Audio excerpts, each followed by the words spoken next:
Hello there everybody, my name is Juan and welcome back to me thirsting over animated characters. I just finished Season 3 of Invincible. And as we do on this channel, because I've done Pokemon, I've done Dragon Ball Z, I've done Hunter x Hunter, Naruto, and last we did My Hero Academia, we are going to be ranking on a tier list the men from Invincible, based on how attractive I think they are. Listen, this show has so many good-looking male characters, and I'm gonna go over them right now, and it's gonna be fun. And dude, Invincible is such a fucking crazy show. Honestly, I wasn't prepared for how gory and bloody it was gonna be, and spoiler alert, I'll be talking about all those spoilers, all the things that I don't limit myself. So, if you haven't seen the show, be warned, I'll be showing characters from the most recent season. So, let's get into it.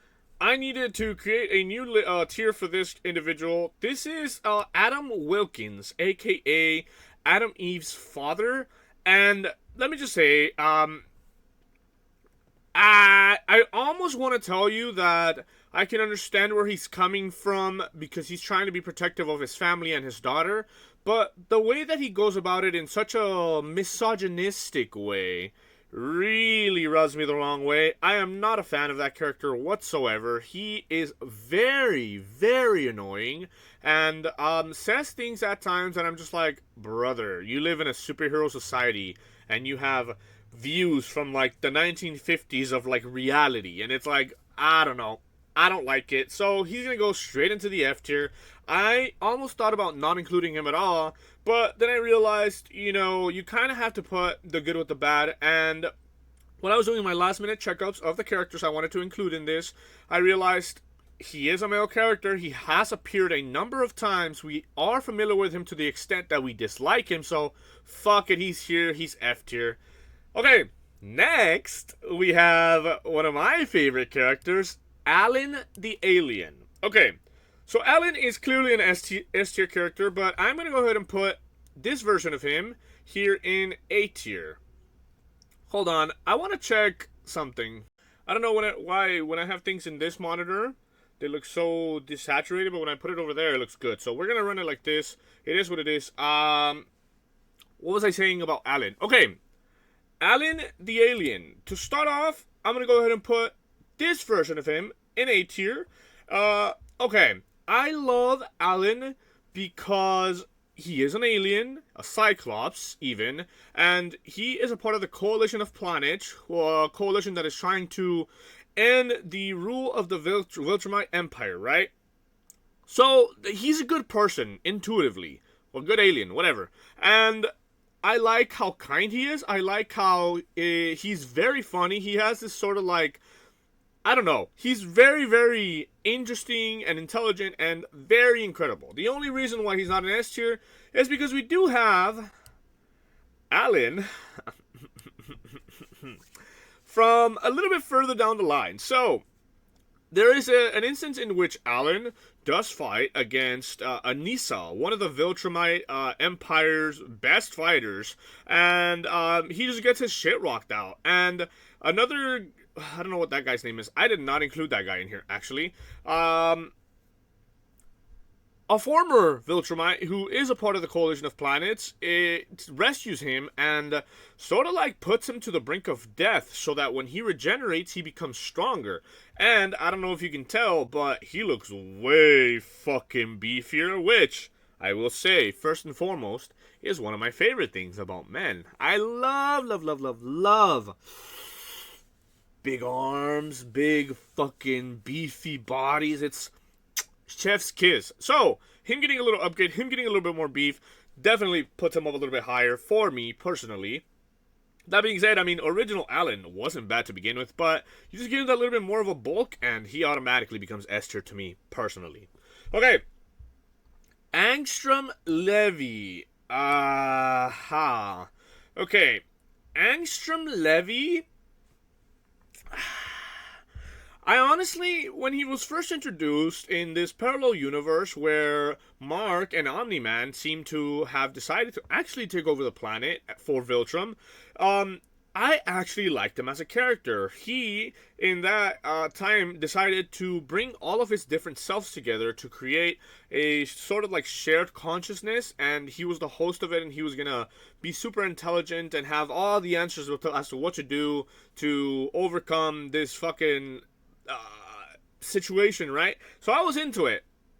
But then when he kind of did this to himself, he was like in the process of gaining that collective consciousness, and then it was interrupted.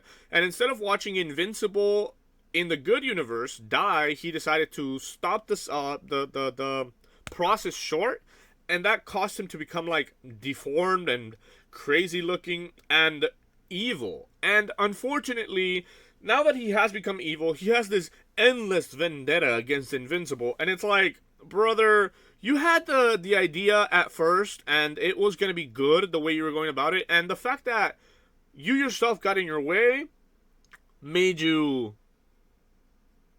stop what you were doing, and now you're just your only life goal is to get revenge against Invincible. I don't know. He had decent ideals when he first began, and then when all that shit went down, he's just out for Invincible now. I don't know. I think there are greater fish to fry, and him focusing only on Invincible with this incredible power that he has is kind of lame, and I don't really find him attractive whatsoever. I do think he's an interesting character and almost even a threat, and when he comes back in an updated version, he does really pose a threat against Invincible. But I don't know, not attractive to me personally. Okay, Aquarius. Oof, buddy. A fish man, a fish person. I'm not opposed to fish people, I suppose. That's such a weird thing to say, but I also don't find him attractive. He's also one of the few individuals who on episode 1 was taken out by Omni-Man in his rage. I don't fucking know. And not for me. I'm gonna be honest. Okay, art. Okay, art. There's like this echo I hear. I don't know why. What was I saying? Art. Okay, so Art is a tailor. He makes costumes for superheroes. And whenever Omni-Man does the Omni-Man thing in Season 1 where he kind of wants to kill Mark and take over Earth for Viltrum and reveals all his cards basically, and everybody ends up finding out, Art kind of felt some kind of way, saying, oh, after everything, he still kind of likes Omni-Man. I'm going to keep it real with you. I don't know why, but I did kind of get the essence that maybe Art was into Omni-Man. I don't know if it's just my gay ass trying to see gay context where there isn't. But whenever Omni-Man was gone, he definitely felt some kind of way. And gave me kind of gay vibes. I don't know. I don't think he is attractive because he is an older gentleman. I am into older men, but there's a certain line where he's just kind of a little bit too old for my personal tastes. That being said, he is a kind person. He is a kind soul. I think he's a kind person, an interesting person. I like it when Omni-Man went to him and he was kind of like keeping it a secret from him. And I don't know. There was some gay tension there, kind of. And I'm a fan of that. But that being said, I don't think he is necessarily that attractive. So he's going to go in C tier for me. Oh, okay. Battle Beast? Motherfucking Battle Beast? We'll start him off at B tier. Because B for Battle Beast. But, I think he's A tier. I think he's better than original Alan. Let me drink some water. Now, I swear, I am not into furries. But Battle Beast, I think personally, is very attractive. I love the physique. Like I've mentioned time and time again on this channel, I love a big, beefy, muscular man who could just pick me up and fucking throw me to the bed and then, you know, handle the business. I love it. I think the thing that keeps Battle Beast from being S tier is the incessant need to constantly want to be fucking fighting somebody. Don't get me wrong. As a character, I absolutely love that. I love the fact that he is fucking frozen in space, and the moment somebody finds him and picks him up into their ship, the moment he opens his eyes, he's like, again! More! He wants to fight more. I love it.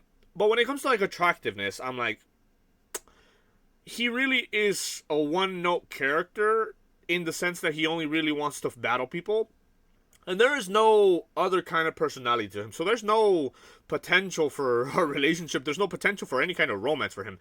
The romance for Battle Beast is killing people. So it's like, I think that'll hold him back from S tier. But that being said, looking at him, you're like, you know what I mean? Like, jeez, he's built nicely. He is also like a lion, so it's a little weird. But hey. Anyway, Black Samson. I'll put him in B for Black Samson. Okay. Retired superhero coming back to the Guardians of the Globe because all the other Guardians of the Globe got destroyed. I want to like him. I think physically he looks incredible, even though he's an older man. He looks fantastic. That being said, he's like a little too strict.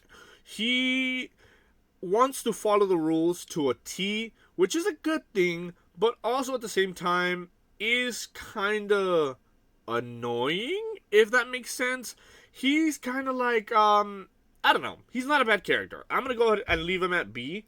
It's fitting for him, but I do kind of wish he was a little bit more laid back. If he was, maybe I would put him a little bit higher, because when it comes to attractiveness, he has it. It's just personality-wise, I don't know. It's not really for me, to be honest. Next up, we have Bolt. Okay, we could also give Bolt a B. We get to see Bolt very little. From what I remember, we saw him in the Invincible War, right? Where all the different Invincibles from all the different dimensions came through. He was present there.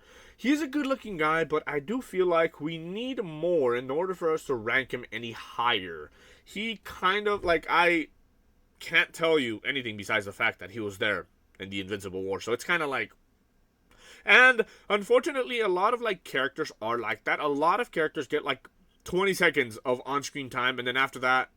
So for all these characters that I'm utilizing for this, these are like the ones that I mostly recognize, the ones that are mostly present, and you kind of remember. Like the rest of them that are not included, they were on the screen for 2 seconds. Nobody remembers them. I don't know. Bulletproof.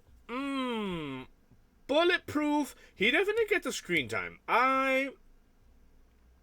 He's good looking. I think better than Bolt and Black Samson. Does he make it to A tier though? I think he might be a little young for my personal taste.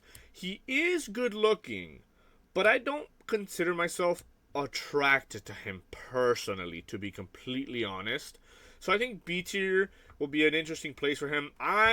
Okay, let me see. He joins the Guardians of the Globe kind of midway through the 3 seasons, right? Like maybe like season 2.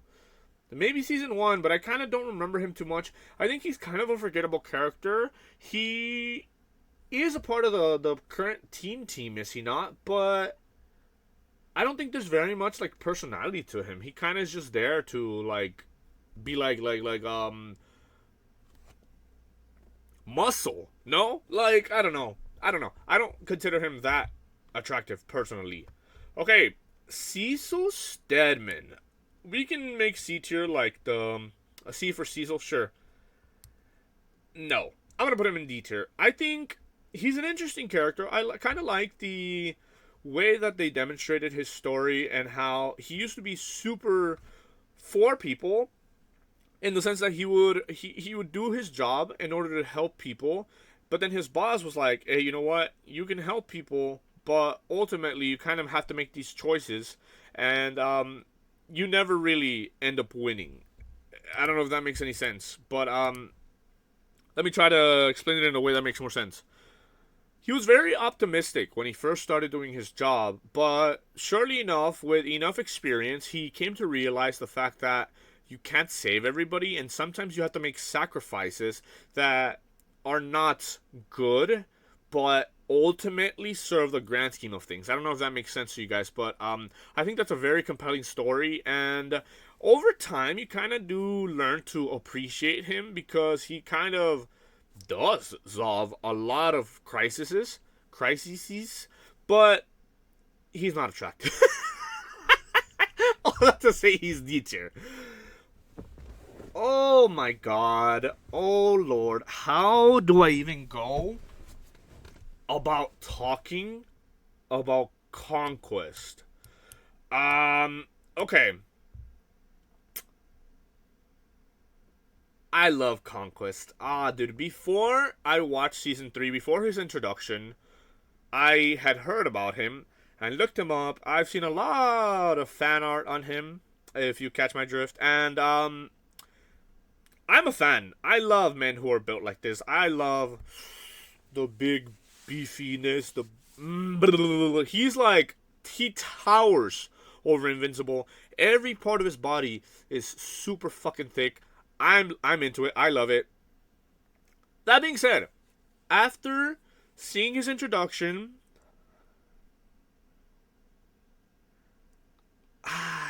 with a conscious mind, I cannot love him as much as I do. So I'm gonna put him in A tier. Okay. Let me see. Let me actually pull up his shit because I need to take a look at him while I speak. Yeah, I love the physicality of it. I think he's very good looking. But there are certain flaws to his character. He is an older gentleman. He is kind of balding in a receding hairline kind of way. He's got gray hair. These things kind of lead me to believe he's very old in comparison to some of these characters. He has a bionic arm, which I mean isn't bad, but I love the build. I love how fucking thick he is. Dude, I know he has a big ass fucking dick. But he's like demented, brother. Okay, there are a lot of things I could say about Conquest. I love whenever he's fighting with Mark and they go to space and he like bleeds and his like blood freezes and he makes it into a fucking heart and like, oh man, it was cute. It's like the stakes are so fucking high, and that moment you're like, what the fuck? And then he goes into March here and he was like, I am so lonely. I don't know, man. I almost want to say that Conquest is a victim of the Viltrum Empire in the sense that he became a product of that sort of culture of overtaking planets, and in the sort of process of doing his job, he kind of becomes demented to a degree where even his fellow Viltrumites are afraid of him. I thought that part where he started talking about that was kind of sad, to be honest with you, because I think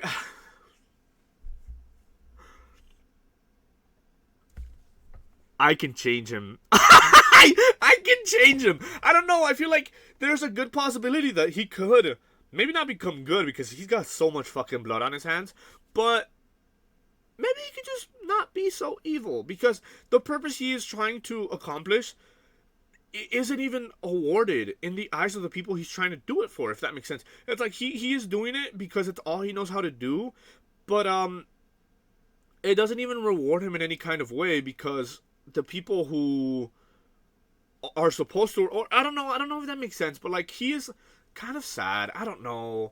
I really he could do things to me. we'll say that. But I don't get tired of looking at this man. I don't know. I don't care about the scar. I don't care about the blind in one eye or whatever. Dude, okay. You know what's crazy about him? When he was fighting Mark, okay, Mark will fight anybody, and he'll hit them, and motherfuckers will go flying. They'll go fucking flying and fucking hit a building and this and that. Whenever he was fighting Conquest, he would hit him, and Conquest would fly, but mid-flight, he would just catch himself and, like, Dude, it was so scary. Whenever he grabbed Oliver and he was like stretching, dude, it was so. I am afraid, but he can kill me. I I volunteer as tribute to be murdered by by Conquest. I don't know. I'm just like, I have daddy issues. What can I say, dude? Like at this point, like look at this man and I don't know. Listen, I need to move on. I need to move on because I can sit here all day. I think it was, oh my god, dude. He is one of the most fucking sick motherfuckers when it comes to fights. Him kind of punching Invincible and just breaking his arm. Like he is at one point holding his fucking fist like this and he just like it's like the way he fucking kills Eve. Okay, that's a whole nother topic. I'm planning on making a video ranking the women of all the shows that I've done so far, but not like attractiveness because I'm gay as fuck, so it doesn't make sense. But like as characters, but I don't know. It's kind of crazy. He's an insane fucking character, but I would let him do anything to me, to be honest with you. Anyway, who's next? Damien Darkblood. We'll start you off at B tier. I swear, I don't like demons. And I don't like individuals with tails, per se. It's kind of strange to have such a thick fucking tail. Where is that even coming from? Is he like a lizard where like his like stomach just becomes like tail after a while? Does he even have a dick? I don't know. But I kind of like the dad bod, like the belly. I kind of like the jaw being so kind of chiseled. He does have like two like weird spikes, which it is what it is. I'm really considering putting this demon in A tier. Nah, I'm gonna leave him B tier. I don't know. Okay, towards the end of season 3, he appears again and tells the Demon Lord, I suppose, that he has an individual who he can possess, I guess. I don't know. Like, the last 30 seconds of the last episode in Season 3 was kind of all over the place, like, kind of tying up all these kind of loose ends. And he shows up, I don't know. In that scene, he did look a little worn out, a little unattractive. I'm gonna leave him in B. I like the physique. I feel like he could probably do some shit to me, but we're gonna go ahead and leave him there. Nightwing number 1. Okay, I swear to God, I am not racist because all the black characters are kind of. Maybe Damien is black. I don't know. He's a demon, but it's not the fact that they're black that puts them in B tier. B for black. I don't know. It's the fact that they're not like beef. They're very nicely built. Okay, you know what? I think Nightwing 1 and Nightwing 2 could basically be the same character for me. I think Nightwing 2 is a little younger, and I think Nightwing 1 is like Batman, right? He's like just and he does get killed in that first episode, so I don't really even know that much about him. I think Nightwing 2, there was controversy around him, and the fact that he has killed people in the past, so he is a little questionable when it comes to like morality and shit like that, right? I do think he's a little bit more attractive, though. Is Damien Darkblood really over these guys? Even this guy? Even that guy? Maybe over this one for sure, because this one, again, we have very little information on. But the rest of these we do see a lot. So maybe that's a spot for him. I don't know. I just like a daddy demon type shit. Kind of big hands. He could like... Rawr. Okay. I think that's fair. Again, it's not the fact that they're black. It's just the fact that look at these fucking beefy ass motherfuckers in S and A tier. Like, you kind of have to have that beef for me to be like, you know what I mean? Okay. D.A. Sinclair. Okay. I believe in people getting redemption. I believe in the ability for people to change, and Cecil giving him the opportunity to change ultimately is a good thing because he is utilizing his particular interest, his knowledge in sort of reanimating corpses to aid in the battle towards evil, right? And it has been proven whenever Doc Seismic took over, right? And he had all these people underground, those reanimated corpses did help all our heroes because they were all, literally everybody was trapped. So those reanimated corpses did come through and did their thing. That being said, not only do I not find him attractive, I find him repulsive. Like the shit he did prior to getting his little, almost like a redemption arc, if you will, like to William and his boyfriend, I think that shit is deplorable. The way he kind of fucked with people, like kidnapped people and did like experiments on them is, I think, unforgivable personally. So he's absolutely going in F tier. Like I said, we need to take the good with the bad, and he might even be worse than Eve's dad. Now, Eve's dad is a very annoying, misogynistic, kind of fucked up character, but at least he hasn't experimented on human beings and traumatized them for life, you know? To be fair, what is William's boyfriend's name that I don't remember? Hold. Rick. Okay, Rick. Rick, after those incidents, having nightmares about the shit, about him getting like cut up and getting transformed into like this sort of like fucking mechanical that is fucked up to a degree that I even want to make a new tier, but he could just be the bottom of the fucking barrel, bro. I, again, thought about not including him, but he does have consistent appearances. He is trash. We need somebody to fill in that F tier, right? But it's like, jeez, that is some of the most fucked up. I think Cecil, well, this guy is not as bad at all. he's just ugly. Cecil, in his mind, utilizing D.A. Sinclair as a tool kind of makes me lose some respect in him.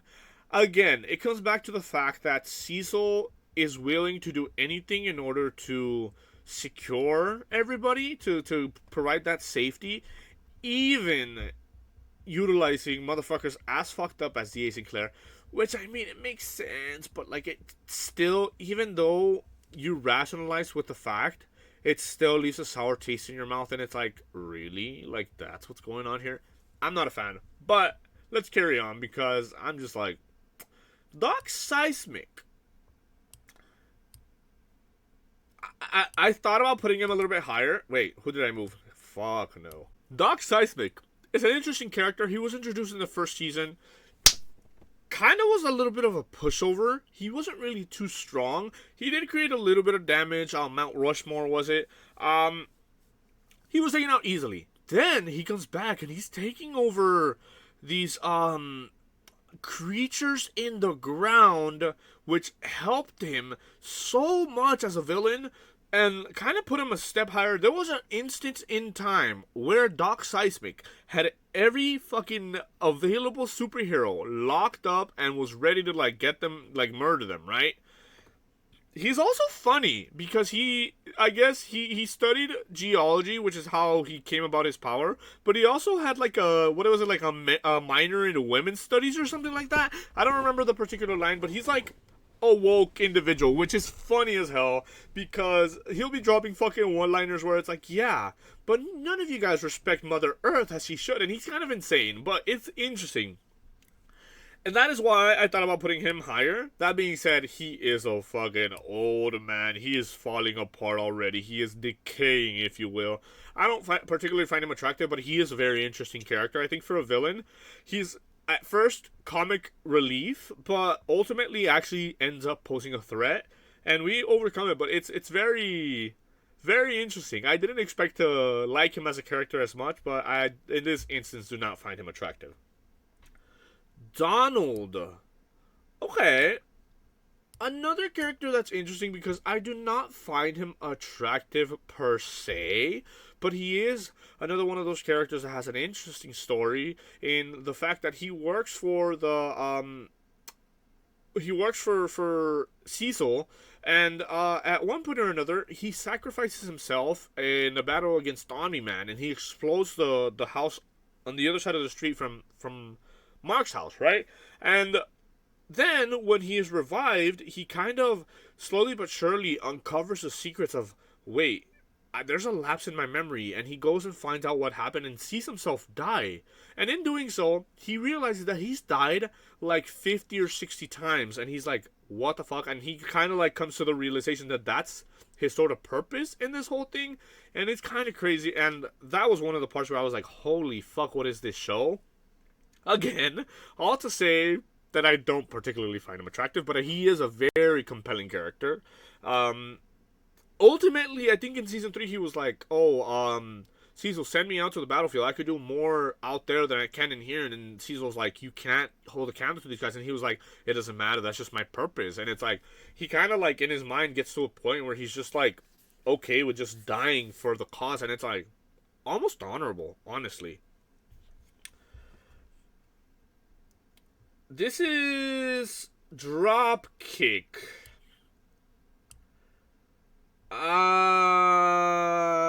Him and this guy, they're gonna get the same sort of grade, if you will. I don't find them attractive, to be honest. Like as you can tell, maybe Alan. I don't know how old Alan is, but I do like gentlemen. They're a little bit more older and beefier, and they're neither nor. So I think C is good. I'm almost thinking D. I mean, I guess they are like conventionally attractive, but not my cup of tea. Their sort of story. Okay, their story was interesting because they are from the future, and from the research I did, apparently they are Viltrumites. I don't know how true that is, to be honest with you, because they didn't pose much of a threat to Mark, and in their universe, the Immortal takes over because Mark takes off with his family to like another planet or something, and so he takes over and he becomes demented and starts like killing people, and he like rules like a tyrant, and it's fucking terrible. And that's a future, and that's weird. I don't know. The story was kind of random. Ultimately, in the same episode, I think it was resolved. I don't know. They're not that interesting to me. Is this, what is his name? Elephant Man? Is that his name? Hold. His name is just Elephant. I swear I'm not a fucking furry. I swear I'm not a furry, but give me a second.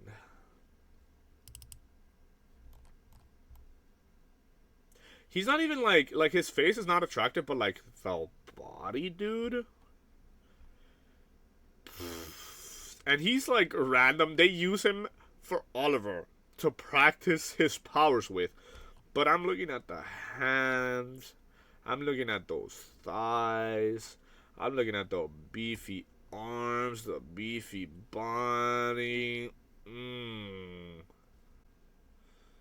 Okay, we're back, everybody. For whatever reason, my camera overheated or something. So it is what it is. We're back. Where were we? Okay, Elephant. I like Elephant. I really do. He is a little bit of a pushover. I don't think he's that strong as a villain. Let me see, where is he? Yeah, I don't think he's that powerful. But he is very, very nice to look at. Maybe not in the face department. And the trunk, you know, it's like whatever. But the build, oh, I love me a beefy man.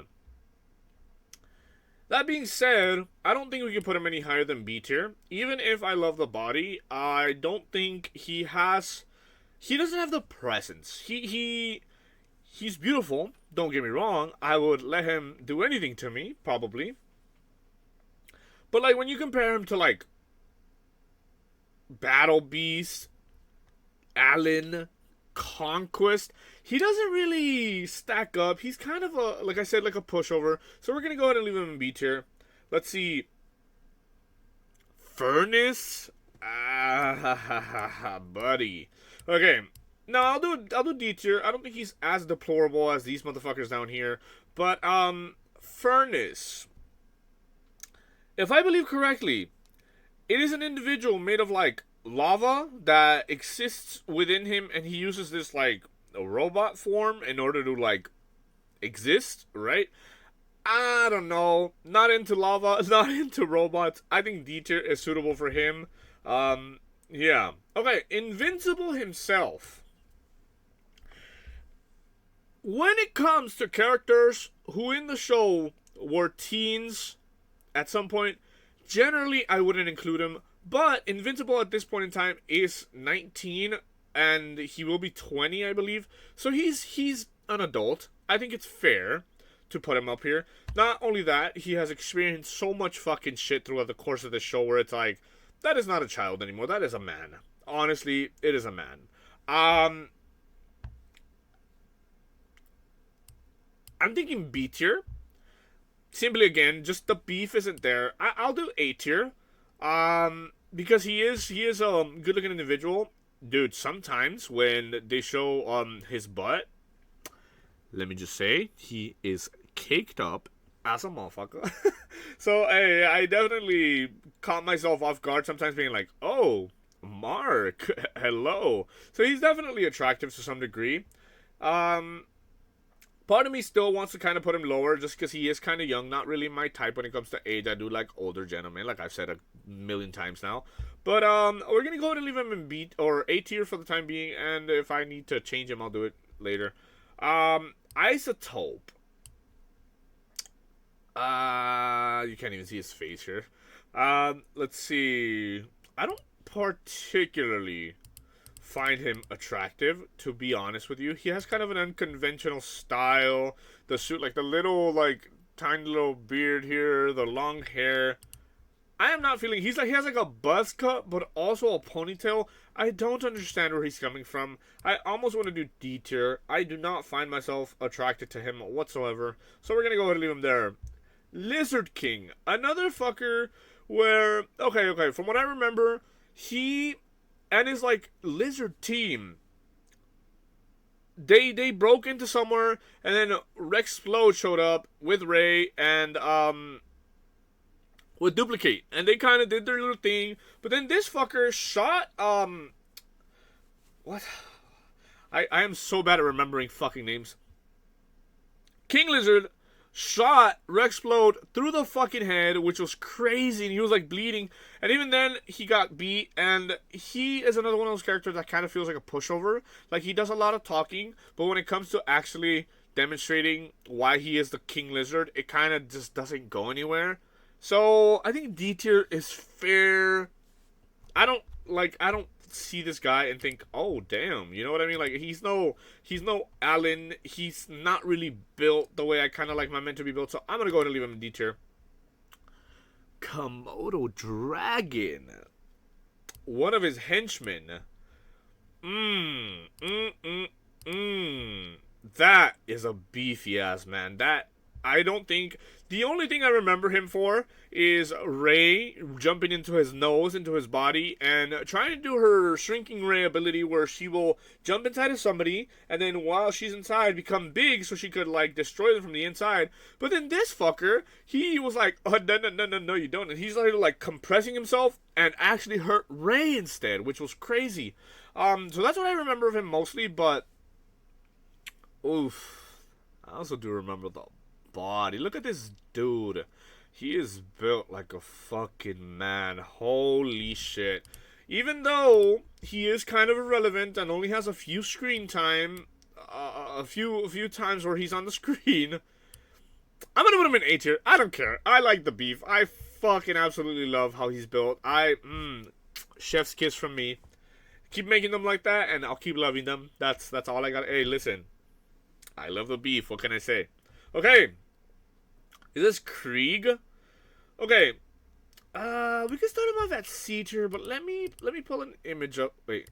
Oh, that closes it. Oh, that's crazy. Okay, let me pull up an image of him onto my screen. Oh, Craig, not Krieg. Craig. It's Krieg, isn't it? I don't remember. For the most part, Viltrumites are very, very good looking. The mustache, for a lot of them, like, you know how you had in the Viltrumite prison, you had those two guys that kind of looked the same, and they had the mustache? I thought they were good looking.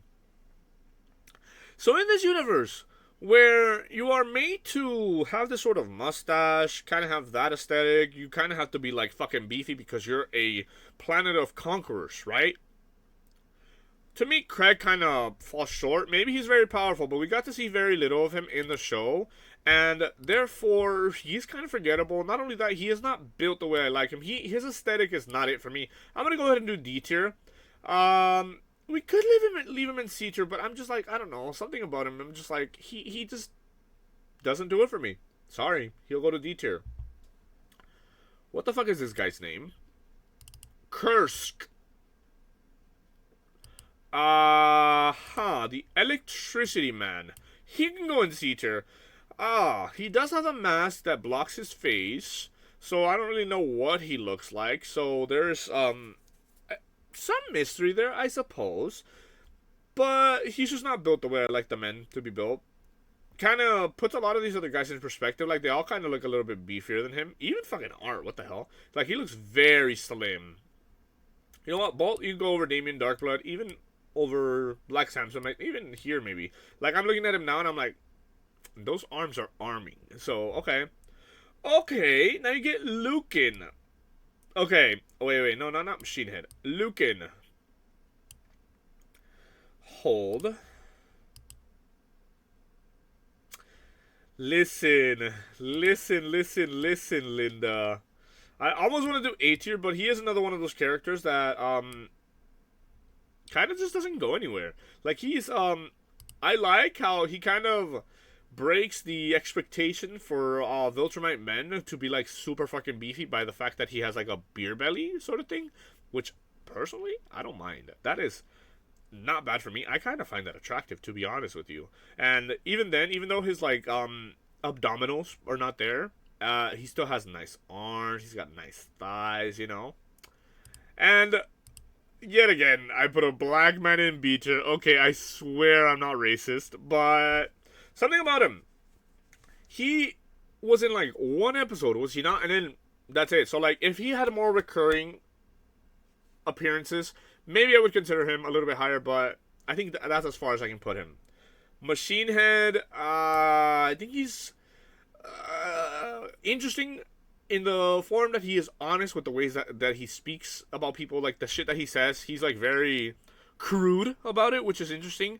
And he's not really attractive. He's a fucking robot, so I don't know. What is this guy's name? Magmaniac. Okay, we need to talk about this. Magmaniac and Tether Tyrant. The episode in season 3 where we got to explore their experiences as gay people, as a gay couple in the show. And it was done in such a fucking beautiful way that it was like a silent movie with like this like sad song in the background, and we got to see their story as villains breaking into this bank. And even though they are technically the villains, or they're portrayed to be so, there is a lot of humanity within them because they are doing the evil deeds that they're doing in order to make ends meet. You get to see them in that episode try to lead normal lives, and even then being unable to sort of find their place in society, so much to the point that they end up homeless. And when they're at their wit's end, they decide, you know what, one thing we do know how to do is rob banks, do evil shit. You know, it's like such a fascinating representation of what like a real life society full of superheroes or super beings would be like, people with powers, because there would be like sort of layers as to the things that you could do with the powers that you're given. And the fact that these individuals, even after everything, tried to go back to living like normal lives, getting normal jobs, even then, even when they tried to be good, they couldn't get to that level. And when they hit rock bottom, nobody was willing to help them. It like paints a picture of like this dystopian like society in which even if you do have powers, it doesn't necessarily mean that you can make it in life. And you're still going to have those like struggles of like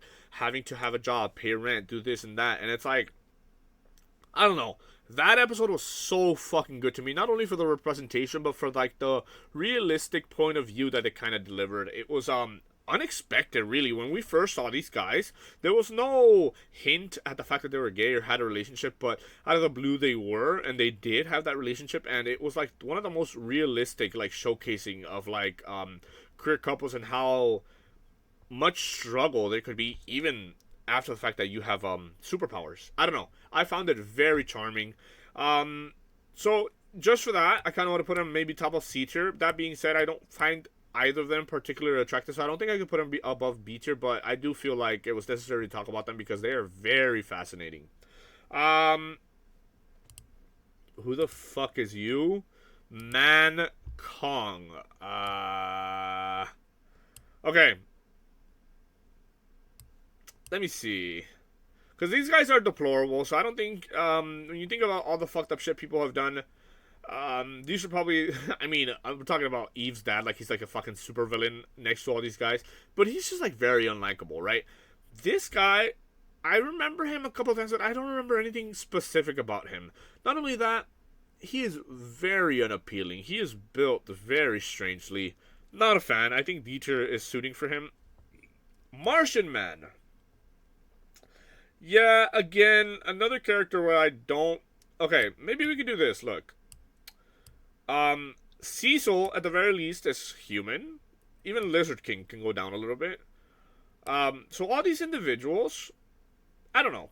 I'm not into it. They don't do it for me. Martian Man, while his powers are interesting, when it comes to like thinking about him from a attractiveness perspective, I don't think he's attractive. You could even maybe put Shapesmith there, because Shapesmith is also a Martian, but he chooses to use his powers in order to present himself as Shapesmith. And sure, he looks human, so maybe he's a little bit higher than him, but ultimately he is a Martian. And not to be like classist or discriminatory towards Martians or whatever, but I'm not into it. I mean, Shapesmith, you go C tier. You're not ugly when you're in your form, but ultimately you are still a Martian, so that is your real, you know, how you really look, but that's how you choose to present yourself. I don't know. Not into it. The Mahler twins. I'm going to go S tier, straight up. I find them to be very interesting. Wait, but then Oliver killed him in season 3, didn't he? Is there a way... Okay, there are alternate realities, so technically they could always make a comeback, and considering the fact that their shtick always has been to have a twin so that they can always come back after dying, it is very probable that they will come back. But the way that fucking Oliver just destroyed them in that scene was horrifying, dude. And they were like surrendering, and even then Oliver was like, nope. I find them very interesting, the Mahler twins. There's only one of them here, but their shtick is always there being two of them. So in case one of them dies, there's always another one that can make another one, and they essentially are immortal in that sense. And they're built very, very nice. They are blue, but they're fucking beefy. Maybe not S tier, but they could be top of A tier. I love the fucking build. Holy fuck. And there's two of them? You know what? Nah, that's S tier. I like the Mahler twins. I think I would enjoy a good time with them. I don't know. What I was going to say, I think they're also very intelligent in the way that they've developed this technology that allows them to create people, and they're able to help Robot or Rudy become sentient. So it's like, it's crazy that they have access to that level of technology, and I'm fucking like, oh, I don't know, bro. That's fucking insane to me. I think that'll put them in S tier. Mr. Liu. Yeah, no, I just find him very unattractive, so I'm going to go ahead and put him in F tier. At least these guys, you know what, maybe we can even do this, because, like, these guys, like, I don't know, I'm not feeling it. They're just, like, unappealing. Him, yeah, no, you're F tier. You're not, like, as bad as these guys, but I don't find you attractive, so. Okay, Multi-Paw. Multi-Paw is actually uh, an attractive individual. Would I put him on top of Elephant and Lucan? I'm even considering doing this, to be honest with you, because these guys are just built nicely. I like the way they're built, and maybe they're not as recurring characters as I wish they could be. Maybe they don't have the screen time that I wish they had, so I can get a little bit more of a look at them, you know. But these guys are a little bit thinner. So if we're looking at this, I think Conquest might go S tier, to be even Battle Beast, to be honest, based on Komodo Dragon. I think, okay, we'll leave it at Komodo Dragon for now, because Komodo Dragon, while he is built the way I like meant to be built, and I would do anything to please him, he has like 2 appearances, so he's not that important of a character ultimately. So A tier will be as far as he can get. Multi-Paw. Multi-Paw is interesting. I like his power, but he is very comfortable with being like a serial killer, and that's kind of unattractive. I don't know. I think he has potential as an individual, but since he is a part of Mr. Liu's order, or I don't know. Well, he revived us. I don't know. This shit, people die and come back all the time, so it's kind of crazy. I don't know. He's very complacent with being like a killing machine for other people, so it's kind of, I don't know. Even if he's good looking, I think the way that he allows other people to control him kind of makes him a little bit less attractive to me personally. Okay. We get to Daddy himself. Omni-Man, need I say anything? I mean, his story, I think, is very jarring. From episode 1, you get to meet him and you're like, holy fuck, that's a good looking man. And then by the end of the first episode of this first season, he murders the good guys, kind of painting him in this like weird light. And throughout season 1, you get to sort of see how different people investigate the murder of the Guardians of the Globe, and ultimately several people end up finding out that it was him. And towards the end of the first season, he decides to reveal to Mark that himself and Mark are part of the Viltrumite Empire, and trying to convince Mark at the very fucking end that he needs to take over the Earth for the Viltrum Empire, which is kind of crazy. There was a lot of interesting scenes when it comes to Omni-Man. Are you sure? This fucking image, bro. Holy.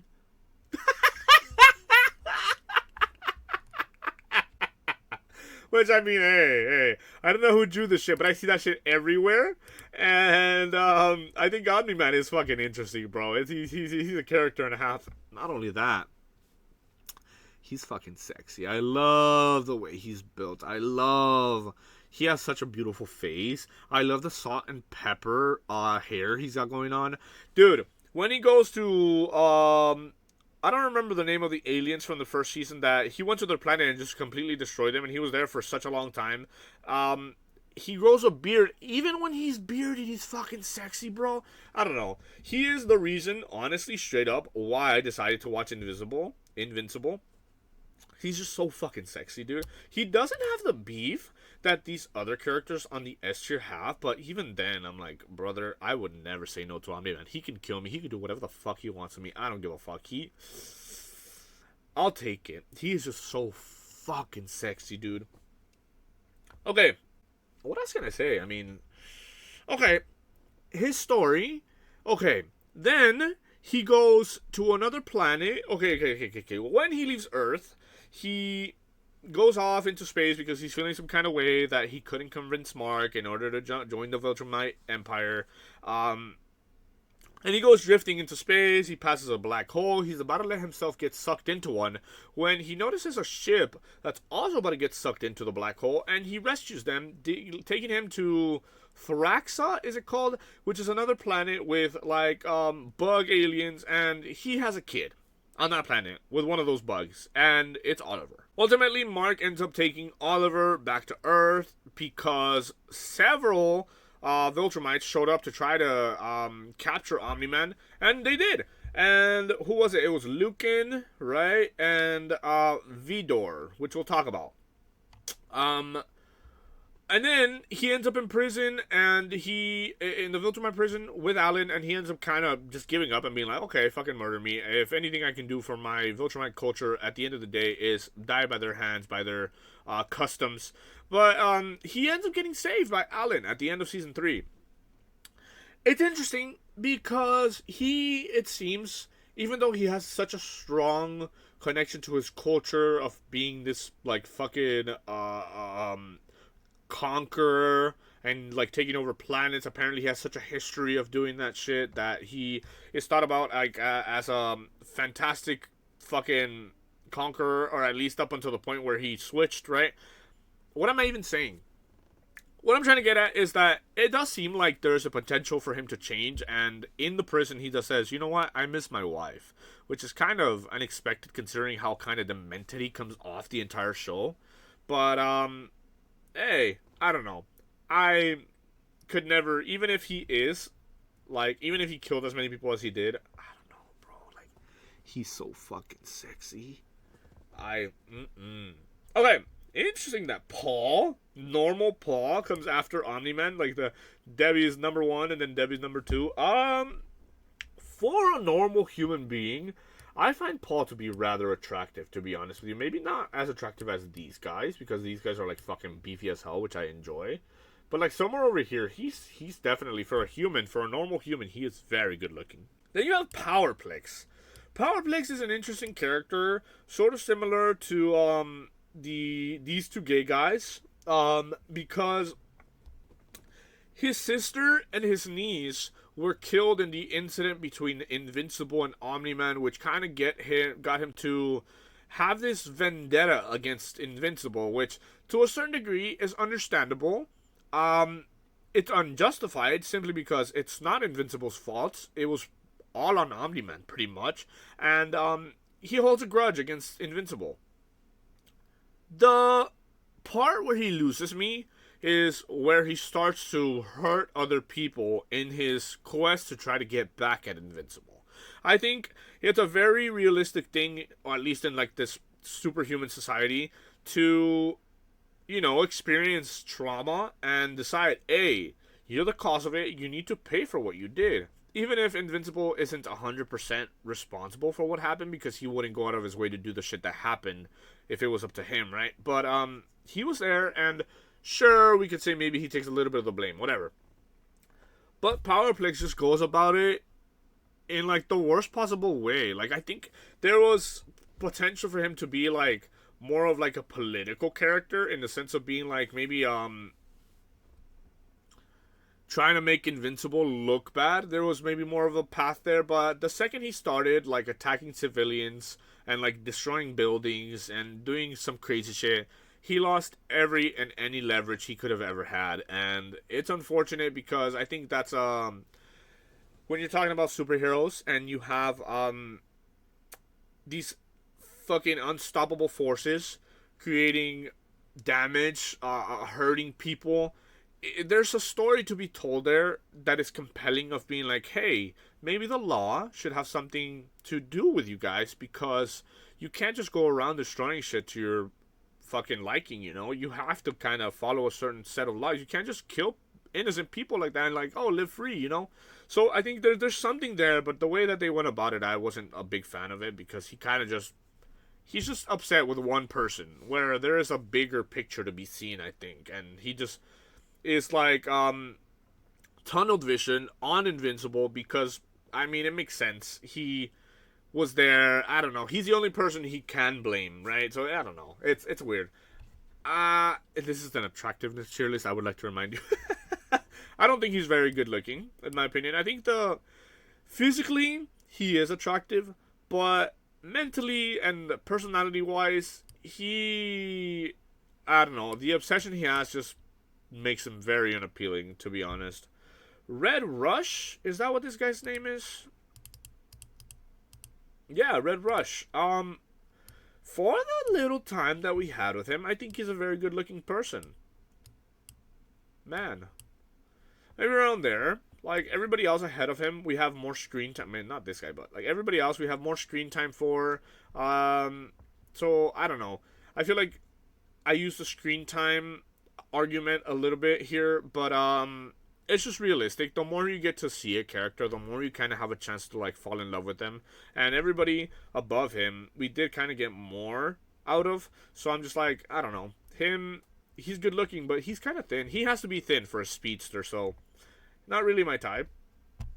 Rex Splode.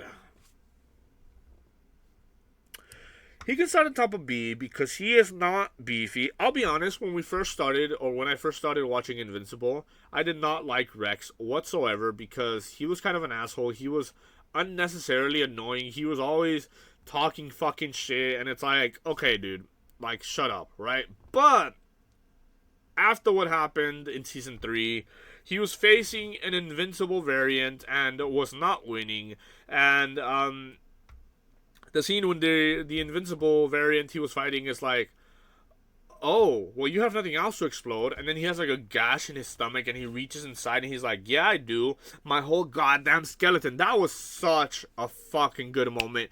Kind of redeemed him for all the shit that he did. And overall, I like his character after that because he was willing to sacrifice himself for the greater good. But it's unfortunate. I think the sort of romantic story they were going between him and Shrinking Ray was very compelling, and I was really getting into it. Then out of the blue, he just has to go and like sacrifice himself. I mean, it was either him sacrificing himself or the Invincible variant killing him. So ultimately, he went out with a bang, as he probably would have. Ultimately, I don't know, bro. Like I think he when he was finally getting to a point where he was like a good character, he just had to go and sacrifice himself. It's very good storytelling, but it's like I kind of when I first started liking him, we kind of lost him, so it's like unfortunate. It's like I don't know. Rick, you need to fucking go away, bitch. Rick, I think Rick is attractive. We can do Rick and William here. Okay, let's see William again. These are characters that at the beginning of the show were in high school. At least William was. I think I kind of want them next to each other. So let me move Damien Darkblood down here. Okay, beautiful. I love the representation. I love that they have, at first, when they were first introduced, or whenever William first met Rick, they had this sort of like relationship that was very nice, very positive, nice representation for gay people, very normal, up until the D.A. Sinclair scenario, which kidnapped Rick and he performed experiments on him, creating this sort of like robot person, and that caused a lot of trauma for Rick. And I think it's very unfortunate because we got this. I heard some noise. We got this like beautiful couple, and I was like so into it, and then out of nowhere, William finally finds this fucking beautiful man that he's like falling in love with, finally starting like a relationship with, and he couldn't have it for 2 minutes before something happened to traumatize him, and it's kind of fucked up. And we talked about it already. D.A. Sinclair is the worst character for me personally. Not attractive. Not even if it was like a normal character, he would be at the bottom. And it's really fucked up what he did, and I'm not a fan whatsoever. But even then, you know what? In the present time, they're good characters, and I'm glad that Rick, towards the end of season 3, when the Invincibles were attacking, this like big like building was gonna fall on William, and Rick like stood up and like caught it and saved William. And I think there is potential for him to maybe become a superhero upcoming, because he does have like the robot body for it, right? But I don't know. It's an unfortunate circumstance, but I love the fact that even after everything, they managed to overcome. William, in particular, I like. Now, I don't think he's as attractive as these guys because, again, they are kind of young. I don't find myself attracted to younger men, particularly. But William is a gay icon. My respects. He shows up. Did he say something about Omni-Man being hot? I'm pretty sure he did, right? So that's, hey, you know what? William knows game. So I like that. I like the fact that he's so like sassy and like crazy and like I don't know. He's cool. I like the representation. So hey, he could be B tier for me. Robots. He is just a robot, so he could kind of fit perfectly in F tier. I'm not attracted to him. I think he's a fantastic character when he's first introduced, and what is the name? Rudy. Oh, I guess he took Rex's name after Rex died, right? But that's kind of weird. I think the whole scenario with Rudy trying to become a living boy is crazy because he used Rex Splode's likeness to create a body for himself to like get transplanted into. Very weird. He could have literally done anybody else, right? But he chose somebody who was still alive and still with. I don't know. That whole scenario was weird. Even then, I didn't put Rudy on here because he looks like a fucking toddler, and I'm not about to do that. Robot, though, I think when we first was introduced, I found him very compelling, but then he just like took a very like weirdo, almost dark twist to his story in the way that he kind of became Rex. I wasn't a fan of that, to be honest, but hey, it is what it is. Um, where'd I put him? Yeah, no, that's fine. This guy, he's the top of F tier. Well, make robot top of F tier. Salamander. Let me take a look at him. Okay, another character for the Lizard League. I'm gonna put him in C tier, probably bottom of C tier, maybe even D tier, because I like the fit. Don't get me wrong, but he had probably less appearances than Komodo Dragon, and he's very thin. I'm not really into it. We don't even have a face. We don't really get much. I do like the outfit though. It looks very cool, but that's about it. The Hunk. Okay, the Hunk goes to A tier. I'll put him maybe top of A tier. He died, right? Unfortunately, he did die, but fuck, he is built nice. How unfortunate that he's beyond the grave now, but it is what it is. My respects. He's very, very nice to look at. We did get a couple of times that we saw him, so hey, the Hunk. Yeah, he's nice to look at.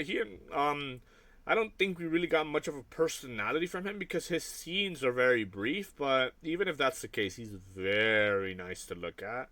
I'm grateful for the fact that he's shirtless because that's nice to look at. Yeah, I mean, what else can I say? He's fucking good looking. Ooh.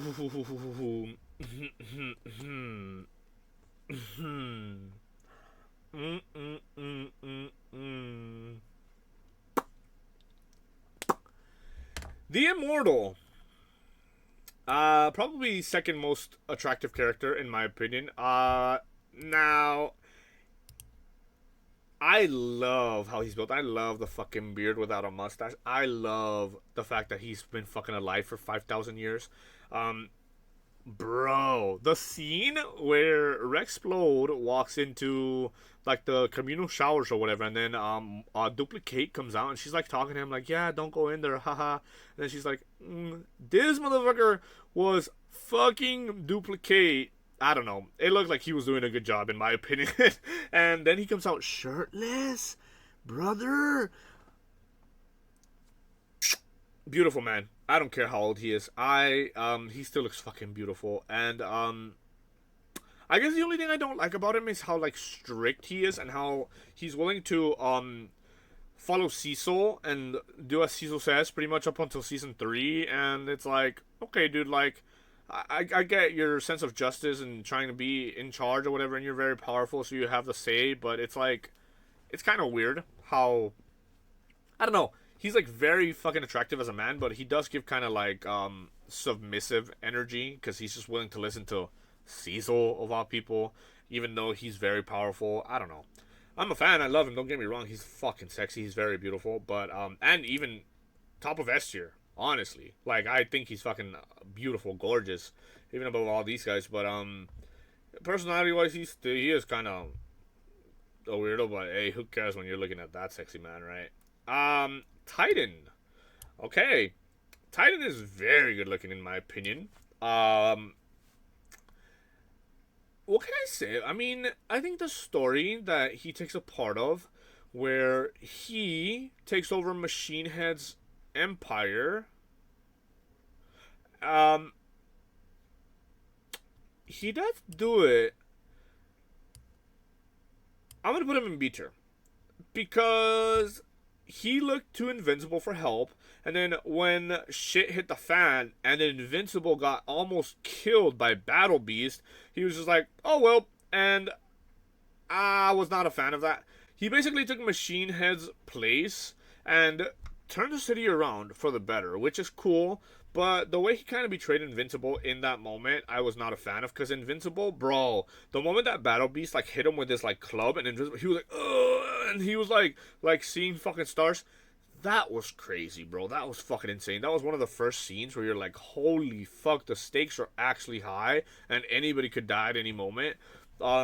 But yeah, I think he's good looking, but the fact that he was able to or willing to do Invincible like that, I don't know. He kind of lost me there. Vidor. Another character that we kind of have very little information on.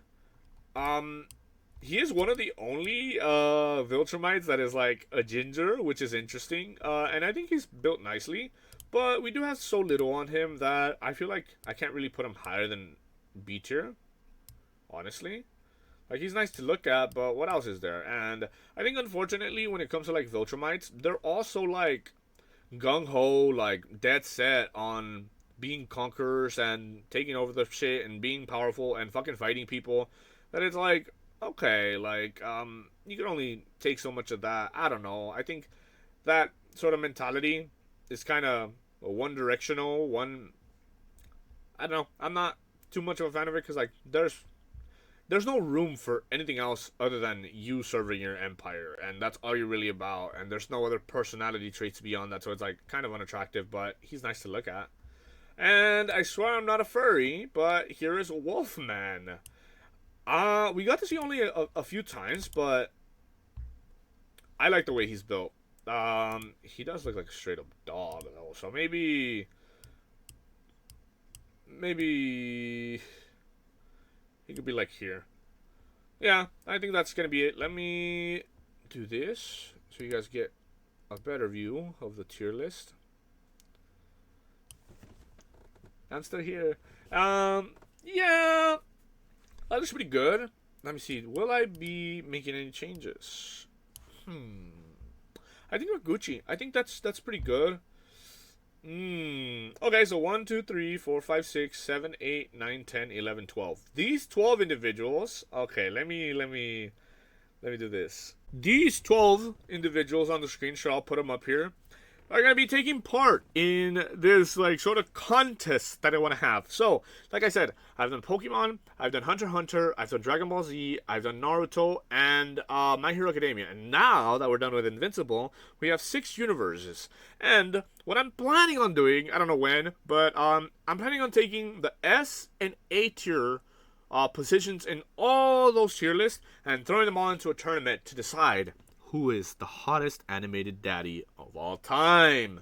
Again, I don't know when I'll get to that, but I have that in mind and I really want to do it. We'll do like a bracket style, and randomly we'll throw them all in a fucking blender and choose randomly who goes up against who, and one by one we'll take them all down until we're left with the one daddy of daddies of anime, cartoons, whatever. I think it should be interesting. So for the time being, I'm gonna go and leave it there. What else can I say? I mean, I did mention that I do want to rank also the women for all those shows. Obviously not on attractiveness because of my gay ass. I mean, there are some bitches that, even if I'm gay, I can admit, you know, they're fucking hot. But, like, it feels almost misogynistic. Like, when you do it to men, it's like, fuck men. Right? It's like, whatever. But, like, women, it's a little bit. That's a little bit, whatever. I don't know. Anyway, I'm going to go and leave that there. Thank you guys so much for watching, and I'll see you in the next one. Peace.